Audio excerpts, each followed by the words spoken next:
So guys, what's going on? Welcome back to the channel. So in this one today, it's all the build up to Manchester United versus Spurs on Super Saturday, as I call it, in the 12:30 kickoff. It's an early one for Manchester United this weekend. So if you guys do go on to enjoy this one, please make sure to smash a like on today's video. That would be greatly appreciated. And make sure to share the video, subscribe if you guys do enjoy the content, and make sure to get involved in the comment section. Let me know your thoughts going into the game, and also drop your score predictions as well, and I'll make sure to check it out later.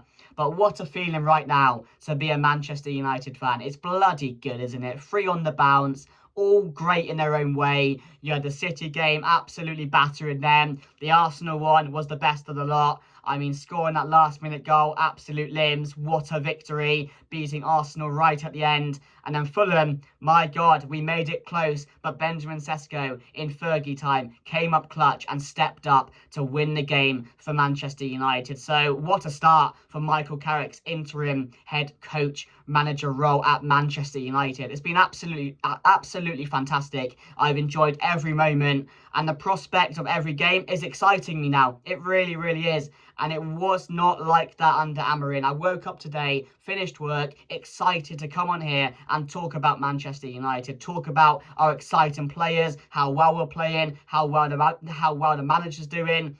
It's good. It's a good feeling. There's a good vibe around the place, and I'm looking forward to this game in particular on Saturday, because I want revenge. I need revenge against Spurs on Saturday. They're bloody shit. Let's be honest, they are absolutely utter dog shit. And Manchester United have failed to beat them in our last 7 times we've played them. And that Europa League final gives me sleepless nights. It still does now. I will never get over that. Because how can you lose to Spurs in a final? But we must get revenge. There is no better chance. Old Trafford on Saturday. Michael Carrick's absolutely flying with this team. So go into this game and beat Spurs for me. Please, just do it. It's needed. It's been needed for the last 6 times we played them. We haven't beaten them in 7 attempts. How bad is that? They're shit. And we still can't beat them. And they got a good result the other day, so they're going to be full of confidence going into this game. But so are Manchester United. I'm playing at home, how exciting we are at the moment. I know we made the last game rather close, but I can forgive that one. It's another big game on Saturday, and we must beat them. Please, just do it for every single Manchester United fan that needs this win to happen on Saturday. But no, let's get straight into it, guys, and just talk about what I wanted to talk about. The main talking point of this video for me is, does Benjamin Sesko start this game? Over the last couple of weeks, Michael Carrick hasn't really rotated the side. He's kept it the same every time. And sometimes that's really good for a new manager coming in. How well these players have played, they're making life easy for Michael Carrick, because they're performing for him. And when they're performing for him, you can't drop them. You can't drop them, because we are getting consistent, good performances from these players where they're putting in a 7, 8 out of 10 every single game. I've come on here after every single reaction, and I've not talked about any of these players in a negative way. Maybe 1 or 2 of them have made silly mistakes. I mean, both of those goals in the last game, we shouldn't concede. I mean, the Martinez one against Arsenal, we shouldn't concede. But they're minor mistakes. They're goals that... they're not goals we can really avoid in a way. Like the last game, you had the penalty against Arsenal, you had the set piece against Arsenal, and in the Fulham game, I mean, you had the penalty and also a really good goal as well from Kevin. And you have to say fair play. So recently, I've had no complaints about the team. They've been performing consistently and putting up good performances, and you can't ask for more than that. So life for Michael Carrick has been easy, but there's going to be games where he's going to have to make that bold decision, which it might not work for him. But again, playing Sesko, he could go on in this game and score 2 or 3 goals. You don't know. That's the risk you're going to take. And against Spurs, the likes of Van der Ven, Romero, and for Sesko's confidence, he should start this game realistically. He just won us the game at Old Trafford against Fulham. So in his head, he's probably thinking, you know what, I've got a real good chance starting this game on Saturday. But then again, we've won another game. We've won 3 in a row. So is it fair to really drop any of the players again? That's the other thinking Michael Carrick will have in his head at the moment. So there's a lot of decisions to be made. Again, I wouldn't be surprised if he kept it the same, because at home. Again, atmosphere is going to be buzzing. There's a good vibe around the place, like I mentioned, and you don't want to kill confidence inside any of these players. And maybe changing that might do that. We don't know. But again, I just think it's a bit unfair on Sesko, who's just won us the game. But maybe again, he can have another important role off the bench. You never know. That's what Carrick has been doing. He's been giving Sesko 20 to 30 minutes off the bench. So yeah, who knows what he's going to do. But like I said, it's really exciting talking about these things positively in a positive manner and looking forward to the games. That's the main thing for me. When you can look forward to watching your team, something is going right. I mean, it's a flick of a switch situation. But again, how long can we keep it up? We got Spurs, and then we got West Ham, and then I think we've got an international break. So if we can win those 2 games, and his record will be 5 wins from 5. Honestly, that would be absolutely incredible. He's done a phenomenal job already. He's been selected for the player manager of the month candidate alongside a few other managers. And that in itself is an unreal achievement. He's just came into the door. Again, a massive win against City, an even bigger win against Arsenal, and then a win against Fulham. It's right that he's up there. He should get it, in my opinion, because who's been better recently? Let's be honest. The impact he's made has been simply incredible.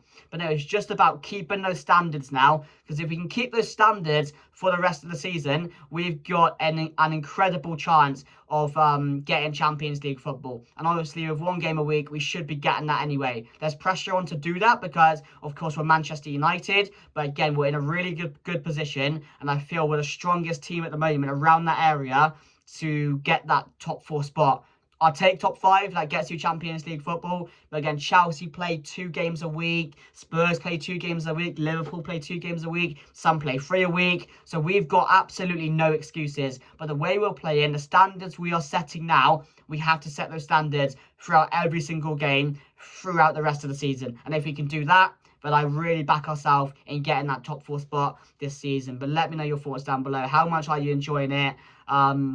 What players are standing out most for you? I mean, Kobbie Mainoo's come in and he's slotted back in like he never left. That's how good he has been alongside Casemiro. Those 2 at the moment are playing out of their skin. I'm loving watching this Casemiro that we're getting at the moment. He's been simply incredible. Kobbie Mainoo, like I said, is showing his talent every single game on why he should have been involved in the squad from the very start and why Amorim should have gave him a better chance, you could say. He gave him 1 or 2 games, but he didn't give him that chance, and he missed out on this player performing week in, week out. And like I said in my reaction, he's only going to get better with more game time. And those 2 at the moment are thriving off each other.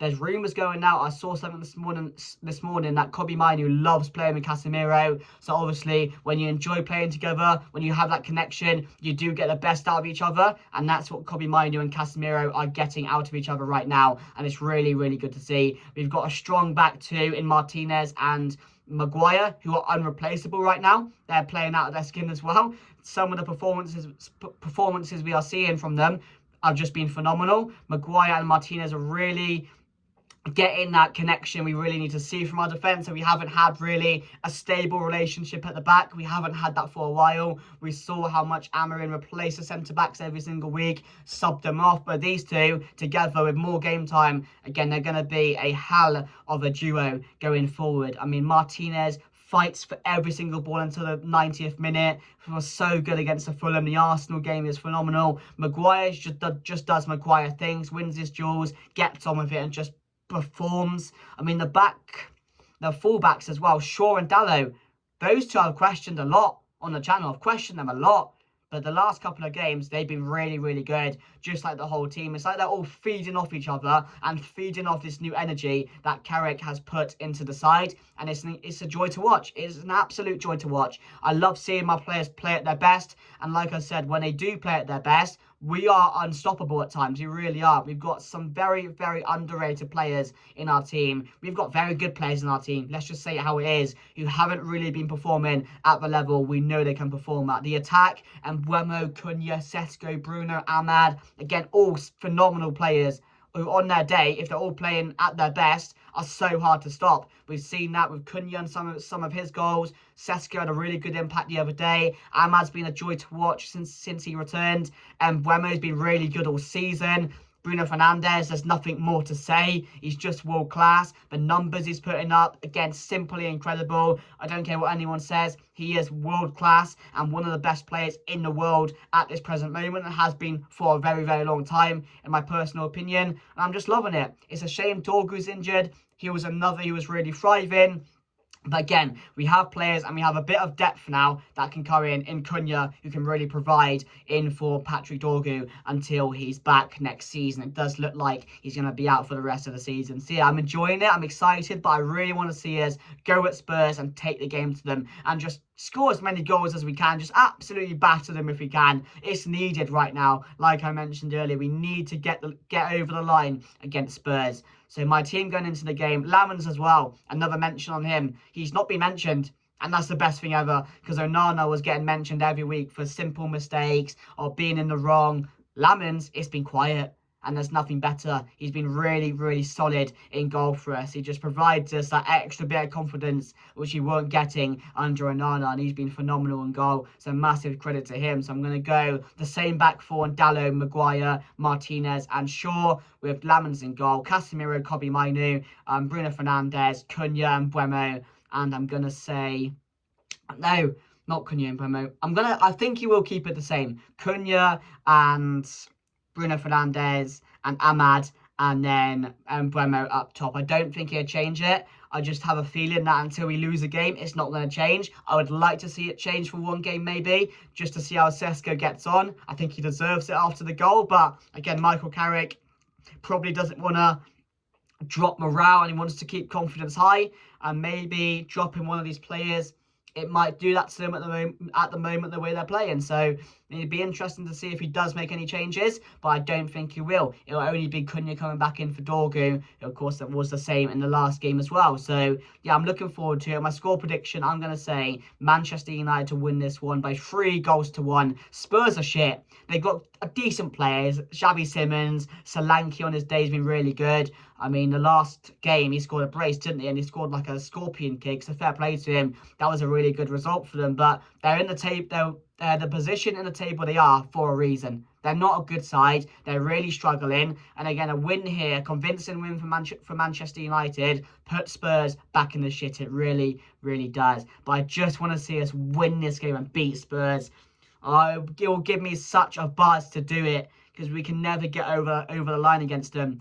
And that Europa League final just haunts me every day. So I just want to get a victory against them. So hopefully we will on Saturday. But thank you guys for watching. I'm going to go 3-1 to Manchester United. Let's go and win this game and keep the train rolling. But yeah, like, comment, share, subscribe. Thank you for watching. And I'll see you guys later. Goodbye.